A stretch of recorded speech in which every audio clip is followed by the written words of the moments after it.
नमस्कार। सादर जय श्री राम।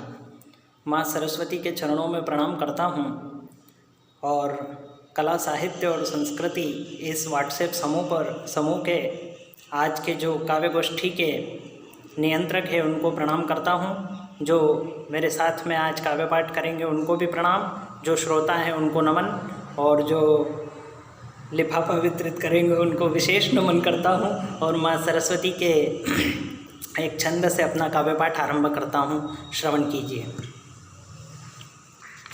कि शारदे माँ कंठ पर सुंदर कविता गीत, छंद वाक्य और शब्द बन कर नाचिए।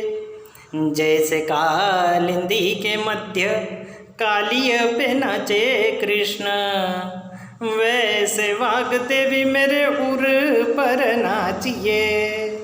वंदना का भाव बन हृदय से प्रकट हो, कागज पे देवी छंद रूप धर नाचिए।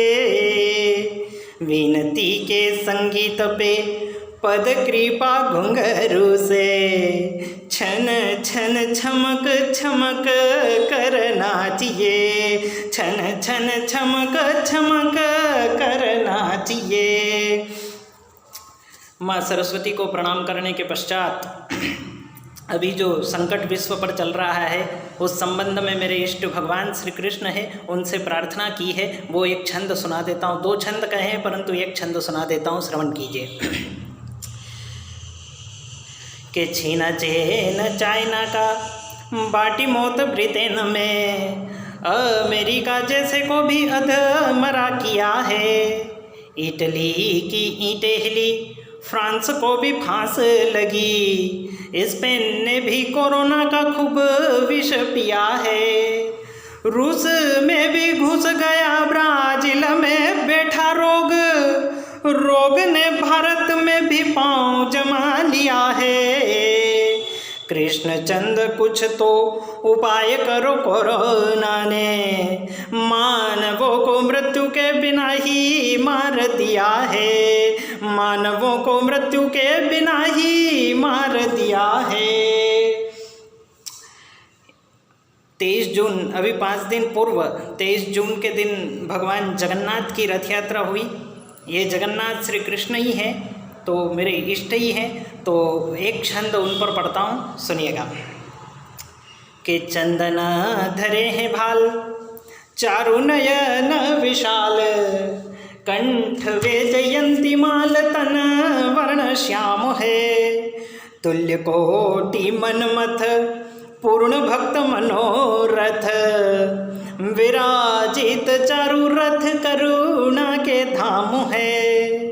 दो भ्राताओं के मध्य बैठी है सुभद्रा, और देवी के दक्षिण दाव बैठे कृष्ण वाम है। जिनके हैं हल हाथ और सुभद्रा के साथ, महाप्रभु जगन्नाथ पद में प्रणाम है। महाप्रभु जगन्नाथ पद में प्रणाम है। भगवान जगन्नाथ को प्रणाम करने के पश्चात एक कविता जो ऋषियों पर है उसको मैं पढ़ देता हूँ। 3 भाग है इस कविता के, परंतु एक शुरुआती भाग पढ़ देता हूँ, आप श्रवण कीजिए। कि कभी तो तपस्या का क्षेत्र बन पर्वत का शिखर जाता, कभी तो तपस्या का क्षेत्र बन पर्वत का शिखर जाता, कभी पर्वत की अंधकारमयी कंदरा में साधना का प्रकाश बिखर जाता, कभी तपोवन में तपस्या करके देह को तपाया करते, कभी दिव्यतम सिद्ध मंत्रों को अपनी जिह्वा से जपाया करते, कभी ब्रह्मा के प्रसन्नार्थ ओम नमो ब्रह्मणे नमः का जाप, कभी नारायण के हेतु ओम नमो नारायणाय नमः की गुंज, कभी मृत्तिका शिवलिंग के अर्चन में लयबद्ध उच्चारण शिव संबंधी मंत्रों का पुंज, कभी एकचित्त होकर प्रकाश रूप ब्रह्म के ध्यान में निमग्न हो जाते, कभी इंद्रियों को नियंत्रित करके ओंकार के नाद में संलग्न हो जाते, जब ऋषि देह की सुध को भूलकर चिरकाल तक अनंत के स्मरण में खो जाते हैं, तब वर मांगो वत्स ये कहते हुए स्वयं भगवान प्रकट हो जाते हैं। तब वर मांगो वत्स ये कहते हुए स्वयं भगवान प्रकट हो जाते हैं।